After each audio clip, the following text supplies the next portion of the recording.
Good morning, everybody. This is Dee Reinhardt with Illinois WorkNet. I've got Natasha Telger on the phone today with us. Actually, she's probably just on computer. I've got Olivia Grisham on the phone, and Tammy's with us. And it looks like we've got quite a few people from around the area. So please remember to check in if you have any specific items. Please click those boxes for us so that we know what items we need to cover for you. All right, Olivia, let's get rolling. Alrighty. Let's open up your screen and let's talk about some numbers. All right, so we're going to go over the intake projections first. Is that correct, Dee? Yes. All right. Okay, let me zoom my screen in here a little bit so everybody can see a little bit better. Alrighty, so we're going to start out with our Region 1 numbers. It looks like with the new year, I know that we had some time off, so we didn't have as many people coming in the last little bit there in December, and we're just getting January started. So these numbers are continuing to increase. Hopefully closer towards the end of January, our little diamond here will move up closer to that blue line. But it's great to see that these numbers are continuing to rise throughout the year, and hopefully they will eventually make it to that blue line there for Region 1. And for Region 2, they are doing absolutely great. They are way above their blue line. They have been since October. So Region 2, keep up the good work of getting those referrals in and getting them through the system and into EPIC. That is great. And then for Region 3 is also continuing to increase. We're not quite to the blue line yet, but we are getting closer each month. And hopefully further into December, we'll get their little diamond closer to that blue line as well. With that second office being open, it's really helping the number of customers that are being referred into that program. So we are seeing some good things going on with Region 3. We just need to keep up the hard work and make sure we keep getting people through that system. And then for Region 4 is also getting closer to the blue line. They don't have too much longer to go until they reach their goal. We're hopefully further into January, we'll get a lot closer to that blue line, and by February, who knows, maybe we can hit that blue line in Region 4. We are almost there. And then Region 5 is also doing very, very well. They have been above their projected target goal since July. So keep up the good work, Region 5. We really appreciate all you guys are doing down there, all the hard work you're putting in. And then we also now have our statewide goals. So this is just Regions 1 through 5 and kind of where we're at and where we need to be. As you can see, we're not quite to the blue line yet, but we are getting closer. We just need to really make sure that we're getting customers coming through the system and that we are sending out as many referrals as we can in that EPIC program. But do you guys have any questions about the numbers or where we're at or where maybe you are at in particularly? I don't see anybody typing, so I'm going to go ahead and move on to the intake dashboard. Okay, so I'm just going to run through quickly and go through the sections that we are losing customers in. And so any of these sections that I talk about, you guys really need to be keeping an eye on. We cannot lose customers because we're letting them get lost in the system. That is something we need to avoid. So if you have customers in the areas we're about to go over, I really need you guys to get them moved out and get them to where they need to be. They're either in EPIC or they're not. We can't just leave them sitting in there. So the first section that we really need to keep an eye on is this first application section where it says incomplete application older than 24 hours. So this section, Dee and I actually just went through this to see kind of what was going on because we are in the process of making a fix to this. So there is a couple customers in here who will be moved out once we push a new update out. But as I was looking through them, the majority of these customers came into orientation, got halfway through the application, and then left. So we really need to make sure that we're inviting these customers to come back in to figure out if they want to complete that application and move forward in EPIC or if they want to decline to participate. We can't just have them sitting here as they have half an application and we don't know what else is going on with them. So if you have customers in this section, make sure you're getting them back in if they need to come in and getting that cleaned up. And then the other section is customer profile information needs finished. We have one customer who is missing a portion of their profile information. So let's just make sure that if that is your customer, that you are getting that profile information in there as quickly as possible so they can show in their correct row in the dashboard. The second section, or the third, I guess, that we need to keep an eye on is this ready for review by DHS caseworker. We have 7 customers who have completed the application and want to move forward in the process, and they need to go through eligibility review. So we need to make sure we're getting these customers back in to go through that or doing that with them as they come in. And the other section to keep an eye on is this needs to be scheduled for consent. We have 12 customers who've went through eligibility review but have not went through random assignment. So we need to be getting them back in so they can go through random assignment or figuring out if they do not want to participate anymore and marking that so they are either in the green or the red section. We do not want any customers in this yellow section. And we also have 3 customers who missed the consent meeting. We need to be getting them back in, rescheduled to come in and get that taken care of so they can also be displaying correctly. And then the final section on this intake dashboard is the not assigned to CBO. We have 2 customers who went through the whole process and were assigned to EPIC but have not been assigned to a CBO to start receiving services. So we need to get them assigned to the proper CBO as quickly as possible so they can get engaged and can continue moving forward in EPIC. Do you guys have any questions at all about the intake dashboard? All righty, we're going to go ahead and we're going to move on to the Enroll Dashboard. There are only 3 sections in the Enroll Dashboard that you guys need to be keeping an eye on. The first section is Referral Pending, No Contact from Customer, Recommend Conciliation. We have 102 customers who did not show up to their initial CBO appointment, and therefore they are needing to come back to you guys to go through conciliation so they can either get engaged or go down a different path other than EPIC. So we need to make sure we're getting those customers in as quickly as possible and getting them through conciliation so we can get them re-engaged with their CBO. The other section is the referral rejected. We have Olivia, 6 customers. Yes? Before you move on, can I jump in here for a moment? Oh, yeah. Go ahead. I've gotten several calls this week from DHS offices that are unable to assign customers to slots because the slots are full from the training provider. One of the things that happens is if we have people who are sitting in their referral pending, no contact from customer, those 102 people are taking up slots for people who actually want to participate. So if you're unable to assign somebody to a CBO training program, you need to go in and look to see if you've got a referral pending that hasn't contacted the CBO. So when that's going on, you may not be able to assign the customers. If you don't quite follow what that is, I'll talk about it in a few more minutes.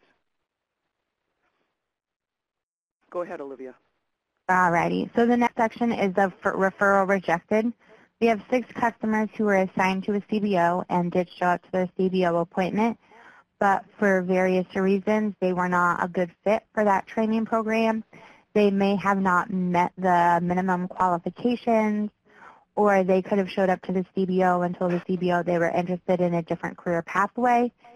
However, whatever situation happened, they were rejected from that training program, so they need to come back in and be realigned with a training program that is more appropriate for them. And then the final section that we need to keep an eye on is the DHS review recommends sanction.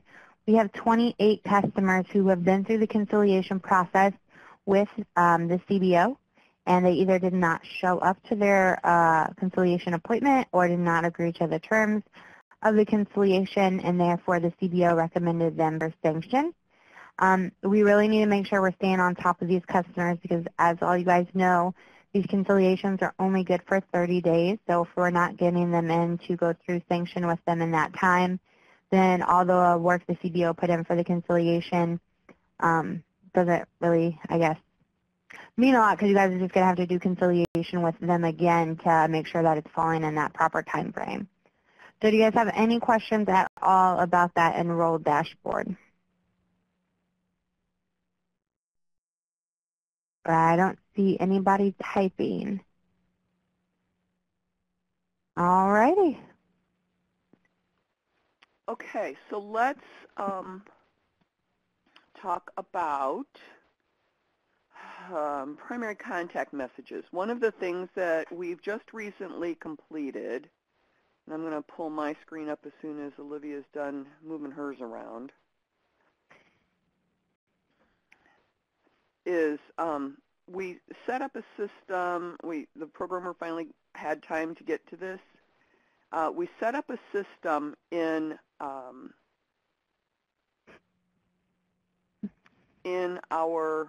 Epic, and only super admin have access to this. But what is going to be happening now is we can establish connections so that if Anthony Cameron gets a message from a CBO or anybody, like if the message goes out through the Epic system, then Anthony will get the message, as will Leslie Savage. We can set up one-to-many relationships with this. So Ben Hernandez is Maggie Beach is going to get the communication, and Karen Kellum is also going to get the communication. So we've got this set up, and Olivia and I and Deidre, Aurelie, Lisa, and all those gals in the DHS group can make these updates as well. So it's really important that we know who the primary contact is and who the backup contacts are.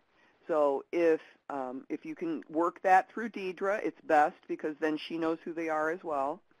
But please keep us updated so that we can keep this list updated so that the people who are supposed to be getting the messages are getting those messages.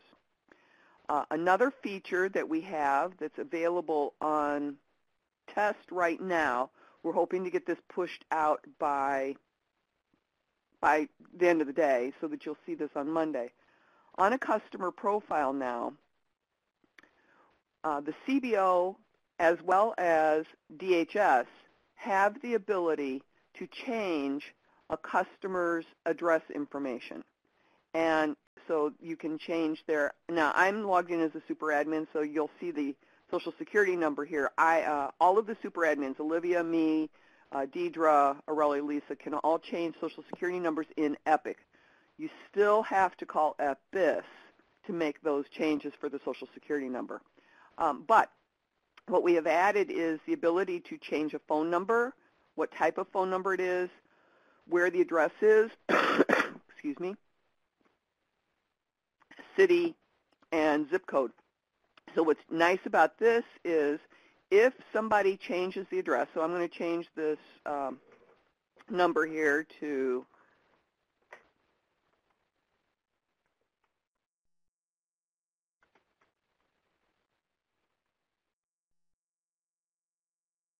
I'm going to update this, and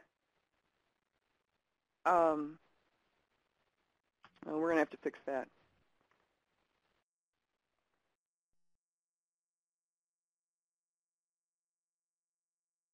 Update that. Then what happens is an automatic case note goes out to the primary contact. And did this save? Update. Customer information updated. So now we have an automatic case note. This customer information has had their contact information updated. The updates include phone number and address. So this will go out to the primary contact and the backup contact, so that's why I showed you that earlier. And then you guys can update your DHS records, because this is something typically that the CBO is going to be doing. And I've talked to our programmer to see if it's possible for a red notice to across the progress page in addition to the email message that you would get. Okay, any questions about that customer address change information? Okay, next thing that we're going to look at is we've got some new filters available in the search results. So if I go to the customer and I look at the advanced search results, now this is an update that should be pushed out again over the weekend. We can look at all of the obvious things, you know, the region, the office, the CBO. We can look by participant ID or other customer identifiers like the DHS numbers and stuff. But one of the things that we did was we have the different sections of the dashboard and what the reasons were. So you can look by reason. You can look by eligibility status. You can look by enrollment verification. You can look by what model of education they're in, work-based learning. Do they have any, are they on track or off track with their development? Do they have steps identified or not? So all of these things are available. So if you need to sort by a very, very specific thing, then you will be able to find that list of individuals. So if there is any number geeks out there and you want to look at percentages, this is a really great update that we've just gotten ready to go to be pushed out. The other thing that we want to look at is on the list, I'm going to look at Region 2. I'm going to select the Freeport office. I'm going to export that list. Now this is an older update, but I wanted to refresh those of you who may not have been on that call or may not have seen the recording for this.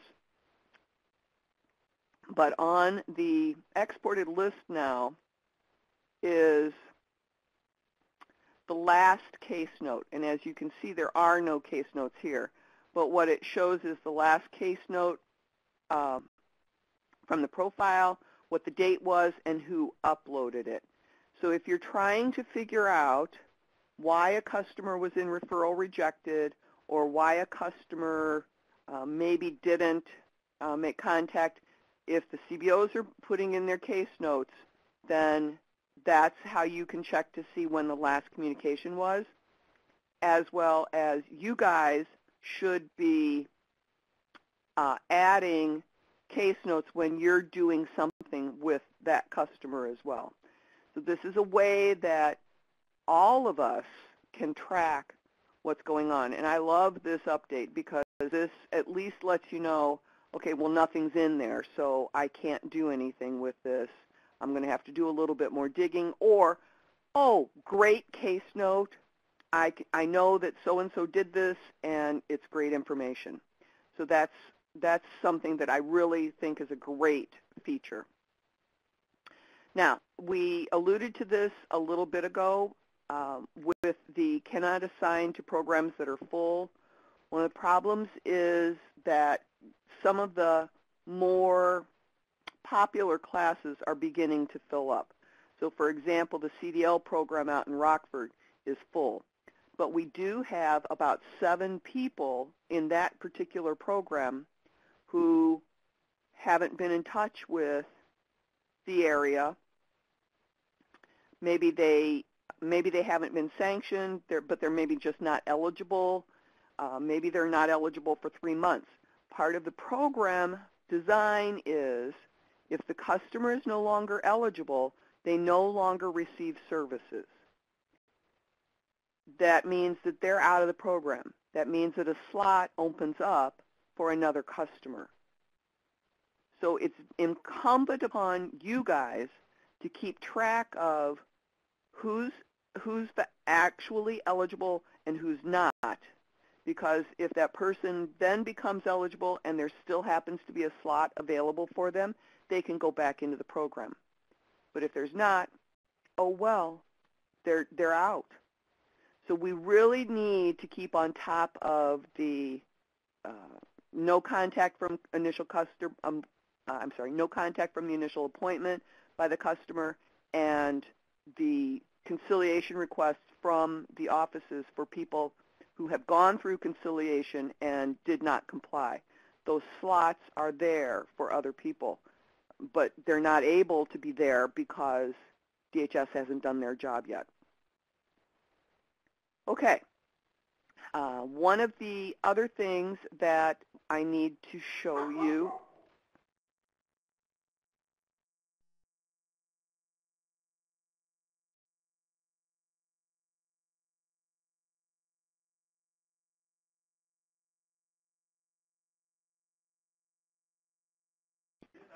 Hello, I'm sorry. I work from home and my dogs are barking, so I had to go on mute there for a moment. One of the things that we need to look at here is Olivia and I spend a lot of time looking at the dashboard, as I'm sure that Deidre and the gals from there look at that too. So one of the things that I want to show you is this list right here. This is the last of the list of the people who have declined to participate that I still do not have a reason.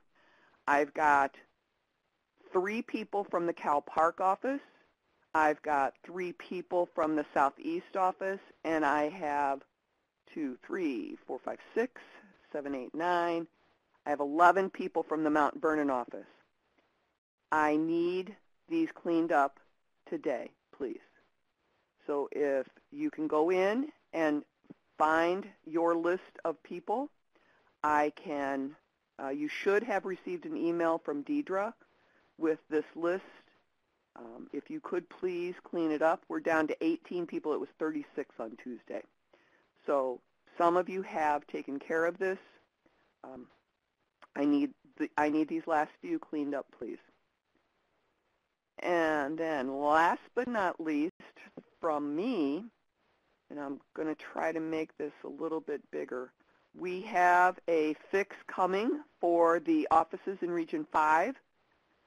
As you can see here, what we're going to do is we're going to include the name of the office plus the counties that they serve, because I still only know you guys by the cities. I have a hard time knowing which counties it is, so it helps me to have both of them there.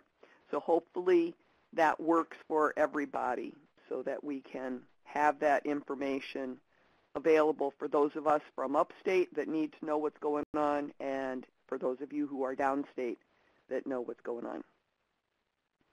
Okay, we'll fix that, Angie. If you want to send you a list, we'll make sure that those counties are properly done.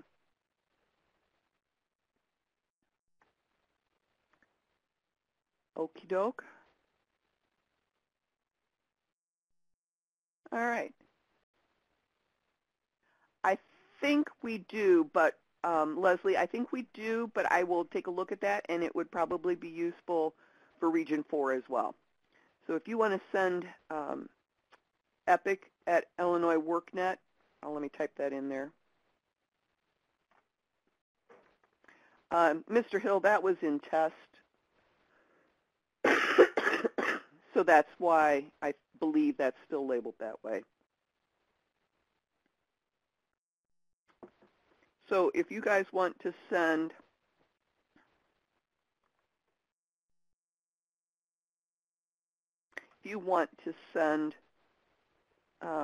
which counties are served by which offices, Angie and Leslie, then we'll get that fixed for all of it. Okie doke. Let me minimize my screen here and see, are there any other areas that we need to cover for you guys? And if you did not already get a chance to check in, please do that now.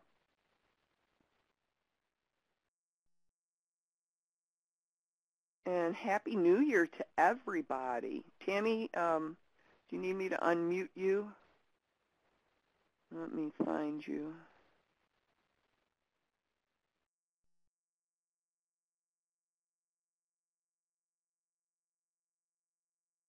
Would you like to say anything to anybody for the new year? Oh, Happy New Year. We're excited to get this rolling again this year, and hopefully by May, June-ish, we'll be finished with this process of it on the enrollment and the referral process. So we're excited. Things are moving. You guys are doing great work out there, so just keep it going. Olivia, any last-minute updates? I don't have anything. Just Happy New Year's. Hey, and Olivia was engaged over the holidays, so that's good. Exciting news. All right. Well, thank you, everybody, and we'll talk to you next week. Have a great rest of your day. Thanks, everybody. Bye, everyone. Bye-bye.